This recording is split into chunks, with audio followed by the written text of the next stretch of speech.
Welcome to the channel, everybody. My name is Ryan, and this is RimWorld, and we are back for our third episode of the Hussars and Highmates series. And we're here at our fledgling colony. You can see our very first caravan has just arrived. Oh, and we've got a solar flare.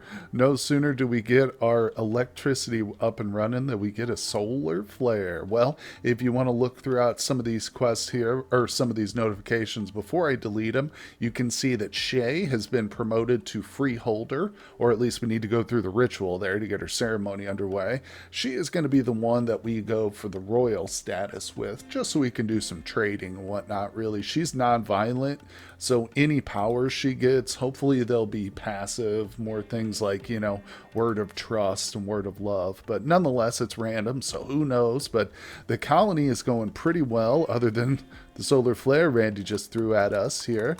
Let's see, we do need to start getting some warm clothes up and running.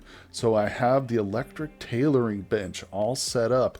Let's get some parkas going. And of course, our best crafter is Strong. So Strong is one of the Hussars. There she is in bed with her husband, Shepherd. And yes, unfortunately, we're doing the barracks setup right now, but we'll get them individual rooms in the near future. I am putting floors in, though, as you can see. Sorry, it's so dark. But Shay is the other Highmate, and she's married to Hutch. He is the male Hussar. So in case you guys are just meeting our pawns for the very first time and you'd like to get caught up with the series, there is a link to the playlist down below in the description. But with that said, let's get into it here. Now we've got, oh yes, the social bubbles are working for strangers, which is amazing. Ah, they chatted about clerics. Friendly clerics, no less, with Hutch. That's good to know. So this is I think they're a weapon dealer. We actually just took out a little raid, and we got a couple of weapons. I think that the corpses are still up here. Pretty far out, though. We're going to leave them.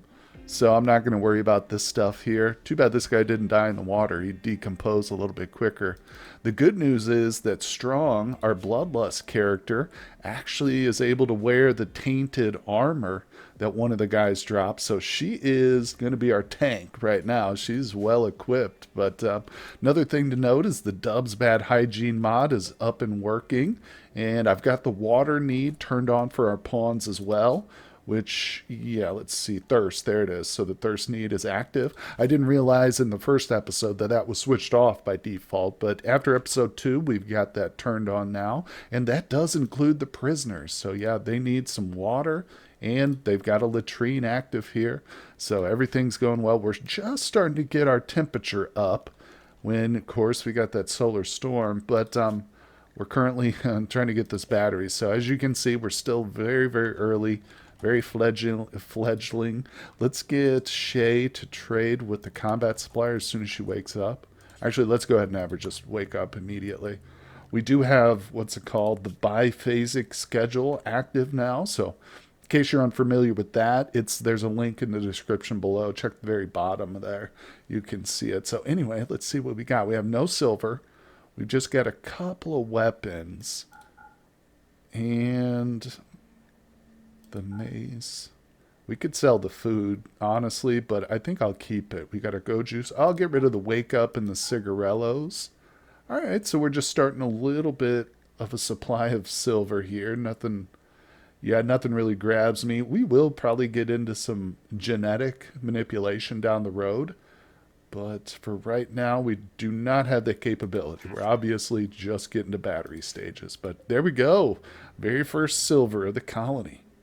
Okay, the solar flare is finally over, so now that we've got a little light, let's go ahead and get some priority on these parkas. So again, let's go back in here.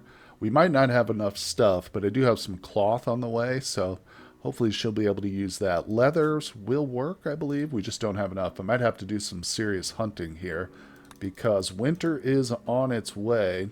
Now, other than that, we'll probably need some shirts and some hats too. We need toques. There's some toques. I'm going to go ahead and just copy this bill. Boom. So we make 4 of those.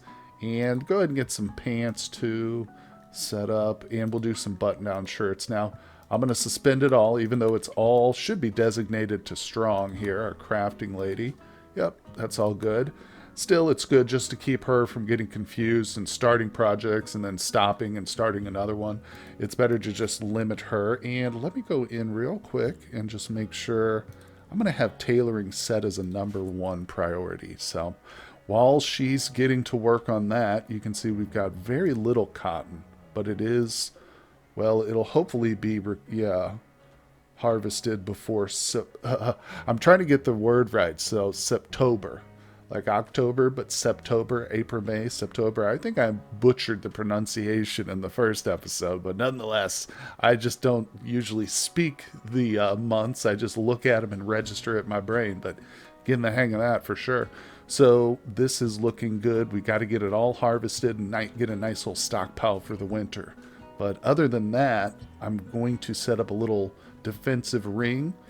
Now, I think this brings us to the next big priority, which is going to be setting up an actual perimeter wall so that we can, we don't need to rely on something as half-assed as this, pardon my language, but it's the truth. So I'm going to, I don't know, cordon off an area here. We'll do some planning. How about that for this episode? Maybe we'll do some serious planning. How about that? I think that's a good idea. And we can kind of talk through that process as we go. I know that some people find it interesting, to hear the thoughts of how I design stuff or just how anybody goes about it. So this is going to be a hallway. Since we're on an open map and it's not a jungle tile, I just need to worry about a few little spots. So I'll leave this overview on so we know where the water's at. But what I like to do is lay out 3 wide hallways. So I try and get those always. Now, this is going to be the heart of the colony, I guess. Eventually what we'll do is we'll move this room out of here. We'll also get rid of the prison and have a separate room for this so that this one space will be a stockpile. And I'll have a trade beacon right in the center of it here where the door's at, and there'll be some pillars so the roof doesn't fall. But this can stay here, in other words. Now, I think what we should definitely look at designing next is the kitchen area and the separate stockpile, the walk-in freezer, essentially, for food and all that stuff, and for frozen corpses and whatnot, animal corpses. So let's make that a pretty centralized, basically right next to the main stockpile is always a good idea. And if we just grab our planning tool, what I like to do is whenever I'm planning, people are different, but I will set the interior as the plan itself. So if I want to make a 15 by 15 interior room, I just drag the square, and now I know that that's exactly the space I've got, and I can build the walls around here. So I'm leaving a gap to represent where the walls will go at some point. So once I'm ready, I'll come in and just lay this. We'll come around like that. Boom. Oops. Of course, I messed that up a little bit. Quick and easy fix there. So that's the idea, just around how I plan things out. So for now, like I said, we're just in planning stages. Let's cancel those and let's focus here. So is the 15 by 15 really what I want? Probably. You know what we can do then is we can remove a wall, or we can make a wall here down the middle. Obviously, we're going to have to mine all this out, but that's not a big deal. So we're going to, you know what we should worry about, though? There could be insect spawn. If we mine this area out and there's mountain roof or overhead mountain roof or whatever it's called, we could get some insect spawn, but we can deal with that. That's not a reason not to mine here or build here. It's a good central location. It's right by the river, and I do plan on eventually having like a bridge, and I think the colony is going to span both sides of the river. At the very least, we'll have like a little outpost over here, access, where we can have some Hussars, maybe in a barracks or something, so they can be ready on the spot. We'll see. We'll see how things develop. For right now, let's stick with the basics. So if we say that this right here, this room is our kitchen. It's a nice big kitchen, because I like to put like my drug production room in here, and I'll have several different like standalone freezers that the ingredients will go into. So I like a nice big kitchen room. So this is perfect. And then this little rectangle is going to represent the walk-in cooler. So what I should probably do is double up the walls. Yeah, that's not a bad idea. You know, you want two thick walls for maximum insulation there. I think there are actually other ways of maximizing your heat or cold retention, but this is just what I like to do. It's quick and simple. Do something like a double wall setup. But we'll worry about that later. Let's just get the basics laid down so we know kitchen, walk-in freezer. Now next to that, it's always very important, in my opinion, to have your barn. I like to have the animals right next to the kitchen so we can get the milk and the eggs moved into the freezer or into the oven, whatever we need it for, right away. So I'll do something like an 11 by 6 here, so we'll keep it in line with, I guess I don't need a double wall next to the next to the actual kitchen, just the freezer itself. But so what we can do here is potentially expand this downward if I need to, you know. But that's a good size for now because we don't need a huge barn right away. So if we connect those two, we can do something like this. You can say, okay, here's a door, here's a door. We'll do a door right there. So now we can kind of know where, see how it's going to start to develop. And let's see here. So we've got a little space on this side. Let's say that we'll make a hallway over here. So I'm going to keep this up. When I say hallway, since we're open and we're not in a mountain, it's really just an open walkway, but I'm going to call it a hallway. Just a simpler form of speech here. So let's get this done. And of course, when we do have buildings on either side of these, we might end up roofing it over so it appears like a hallway. So we've got a very small space here between the kitchen and this walkway. Let's see if I bring it down. This could be something like a battery room or maybe even an extension of a nursery or bathrooms too. So I'm not sure.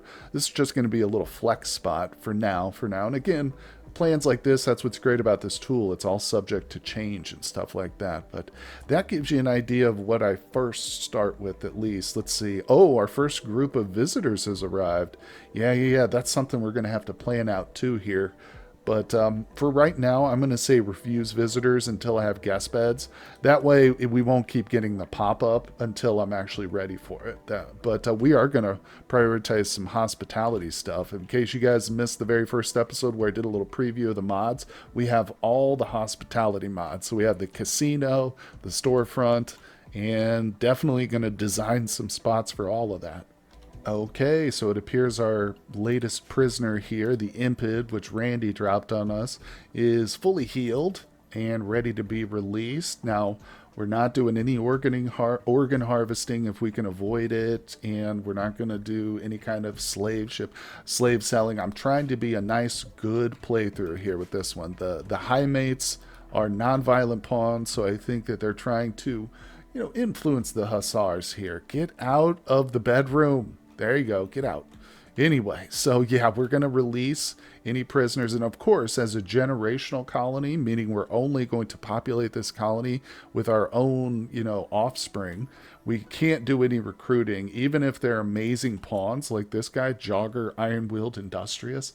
Quite frankly, this is like a pawn I would design myself and prepare carefully. He's an Impid, which isn't ideal, but it's not bad at all, honestly. But he's being released. In fact, now that he's fully healed, I've got him set to be released. And just as a side note, he's independent space refugee, so we're not getting any faction influence. It's all just out of the goodness of our hearts. Okay, so just to touch on our planning again, I've done a little bit of changing here. So I moved all this to the corner. So we had it kind of hovering, floating over here away from this walkway. So now we've got a 2 wide gap here so that this thing can be surrounded by double walls. It'll all start to make more sense once we actually lay the foundations and stuff. But for right now, that's going to be our kitchen, barn, and walk-in freezer. Now it's very important, next to the freezer and easy access to the food storage, we're going to have our dining area. So that's what this big 15 by 15 here is. That's this size, and it's going to be a dining / recreation room. There are good reasons to put both of those together in one room. Basically, it maximizes the little mood bonuses they get from being in those rooms together.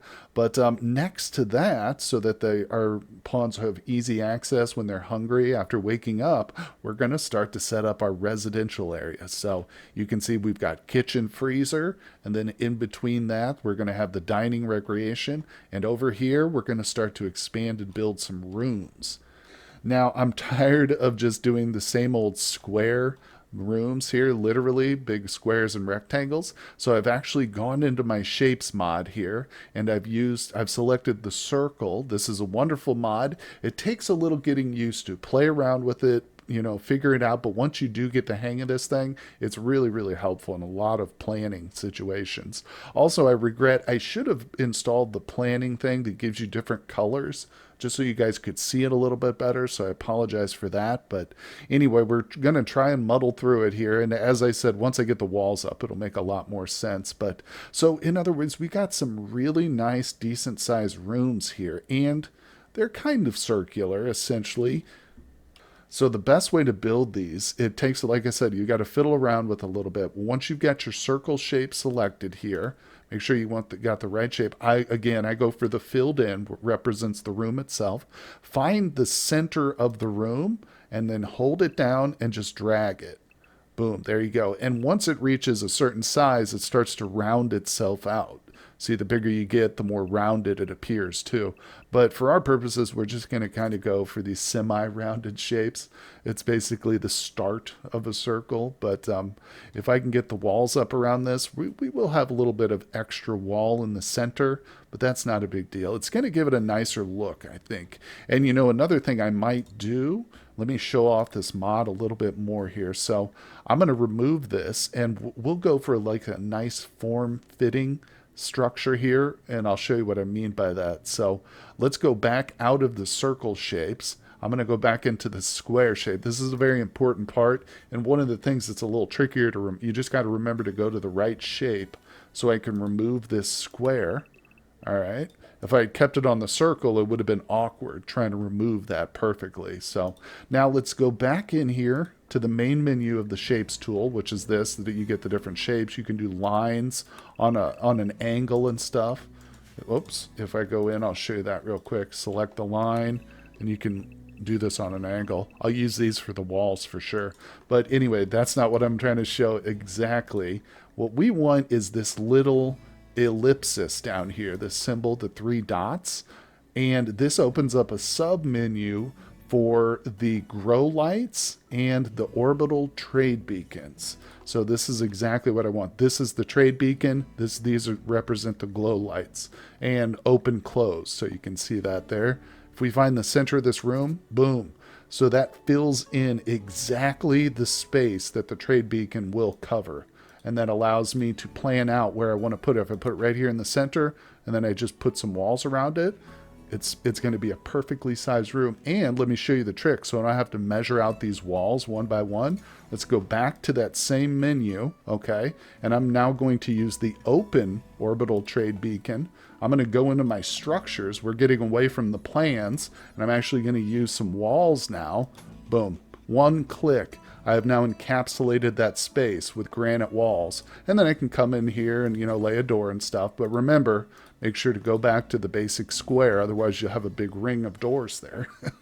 Like I said, you get used to it. But for now, you can start to see how things are going to shape up a little bit. So I hope that was interesting, some of the planning. I won't do this for all the planning and stuff because I think it might get a little boring. But I know some folks have commented in my Discord and stuff that they enjoy the planning aspect of some episodes I've done. So that's good. And we'll go along too as we build more. I'll kind of show it off as we get along.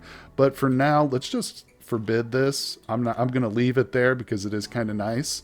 We can kind of build around it and get a visual, but it's not a big priority just yet. In fact, I think the kitchen, barn, freezer, that'll be the big priority.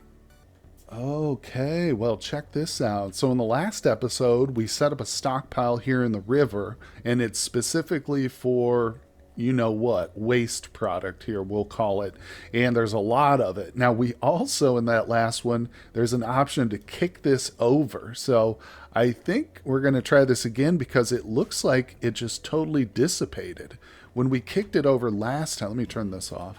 When we kicked it over last time, there was a big pool of waste that was starting to like spread out, and I was worried, what is, is it going to be there forever or a long period of time? It's already gone by now, so we'll see. I'll show it to you now. Let's hide this, in fact, so it's easier to see it. So yeah, we want to get a good clear look at this fecal sludge right here. But no, you can see down in the bottom left it says sewage percents now, and it's starting to spread, but it looks like it will just eventually dissipate. We're not going to have to worry about like contamination, or there's no kind of pollution looks like associated with that. So pretty cool. Just for me, I'm still learning the Dove's bad hygiene. So appreciate everybody out there who comments and helps me along with it. It's been really helpful. You guys are the best. Oh boy, there it is. Finally, we've got the battery researched. And I think I mentioned Psychite. I think I'm really on the fence about pemmican or Psychite right now. You know what? Food wise, we're okay. We can produce like meals that are good quality. We don't need a lot of refrigeration or storage just yet.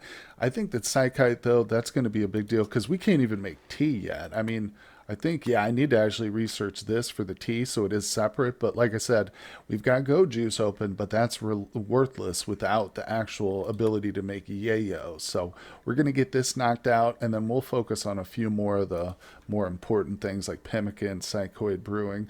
Boy, it's a big change of pace from somebody like myself who normally does tribal playthroughs, not to have access to pemmican or psychite tea right away. But nonetheless, you can see I've got some mosaic granite tiles going in here. As I mentioned previously, wood floors are nice and they're beautiful and they go down real quick, but they are flammable. So if we were to get a fire in here for any reason, this would become like an oven. So I think what I'm going to do is, now that we've got the batteries, I'm going to put them in here in this room where we'll have some stone, hopefully, so we won't have to worry about a fire as much. Obviously, if there's stuff on the floor, that stuff will burn, but we'll take care of it. As you can tell, though, I do take fire safety very seriously in this game. You can get yourself burned real bad if you don't, pun intended. But man, I tell you, even the latrine looks so much better whenever it's got some floors in it, doesn't it? Speaking of which, I just remembered I've got this styling station down. I did mention we'd be doing everybody's favorite colors, so let's get that in order. So far he doesn't have a lot of clothing to change to. That's something we're trying to prioritize. In fact, I keep putting jobs in front of strong that are going to inhibit her from doing that. I think I'm going to set her to a 2 on construction so that she will come in here and tailor first. But anyway, I'm anxious to see what everybody looks like once they get themselves all colored out and stuff. That's going to be nice. Oh my God, look at some of the conversations we're having over here. Shay communicated thoughts about connections between honesty and religious conspiracies with Shepard. Shay and Shepard gabbed about friendly singers. Man, oh man, I'm loving these interaction bubbles, mod. Pretty cool so far. And of course, we do have very serious relationships going on, though. Let's take a quick peek at the health of our 2 ladies. Yep. Second trimester, she's finally caught up with Strong, which I don't know. I assume because we got a higher metabolism or something. I'm not sure. But Strong seems to be progressing with her pregnancy quicker, which is interesting. And no, I still haven't looked at the baby genes. We're waiting to see. I know we can inspect them right now and see what kind of pawn we're going to have in a rough way, but I'm going to wait. It's hard. Maybe down the road when we get another set of kids, or at the very least when we start to get like the ability to manipulate genetics. Of course, we're going to look then. But right now, I think it's fun to have a little surprise in the waiting. Okay, well, we've got our batteries up and running now, so we're accumulating a little bit of power. I think that means we are safe to go ahead and deconstruct this and go to storage tab. Let's put in a deep refrigerator here. That's a double size. So that'll be for all the meat and raw ingredients he's going to need for cooking. I'm going to go ahead and place it here and then I'll move it. I like the way that's set up. So he can literally, if I speed it up, you can see, oh, well, he got it. Oh, all right, here it goes. He's dropped the meat on the ground over here. If we order that so it's put away properly, it'll be a lot more efficient, but nonetheless it's still pretty efficient, him just going back and forth. But I like the setup we've got here. Let's go ahead and get Hutch to work on the basket too. Prioritize that over the floors. I love the granite floors. It's going to shape up beautifully, my friend, but this is the most important thing. Now, how we doing on components? 12 of them. We definitely started with way more granite blocks than we needed, which was my bad. Maybe if you guys are using this scenario, you might want to adjust that down. I don't know. It gave us a nice little stockpile, but components were pretty much right on. So we might have to come out here and dig some of these up. Yeah, ooh, that's a good amount right there. So that's the good thing, as I've mentioned a few times now about these flat maps, is you can just very easily see the resources that you need to get at pretty much a glance. Oh, look at this. Interesting. All right, so my little impromptu defensive structure is ready to go. We're going to put our Hussars in here if we get attacked. This is just before we get our walls up and stuff. You know, now that I've got a general idea of the starting size of our colony, I probably will come in here and let's use the shapes tool. Let's do the diagonal line like this. I think this one just allows us to draw multiple lines. So if I want to encapsulate... No, I don't think I do want... I was going to say if I want to put this lake in here, but I don't. Let's try and go around the water. Let's see how that works. Because remember, we're pretty close to the corner down here anyway. So if we cut this side off and we say that this is like the wall. There we go. Look, that's so cool. So we can draw with this. Oh, that's what that is. I like that. That is so cool. All right, so again, you got to get used to it, but I'm going to have to come back out to the large shape to get rid of that. Let's do this side. I'm going to get rid of this too real quick. Okay, there we go. I hadn't fully used that tool before, so I didn't know exactly how it worked. But let's get a nice, perfectly straight area. Our wall spot worked. Oops, I got the wrong thing selected. Here we go. Boom. All right. Can we see it now? There we go. So this will draw it straight, no matter where, you know, from that one leverage point there. I like it at an angle like this because I think it's probably, if we can get this set right, it'll probably use fewer materials. I don't know exactly if that's true, but, well, let me play around with it and I'll get this set just the way I want it. Okay, well, it's not perfect and it's nowhere near complete in terms of my planning setup, but this is the idea I've got going right now for the exterior walls. You can see I've tried to utilize the diagonal as much as possible. Some areas we've gone for some nice long straight shots just so we can, you know, squeeze in as many rooms here as possible. And you can see I've tried to accommodate here for some extra power in the future. But up here is really the tricky part because of the river.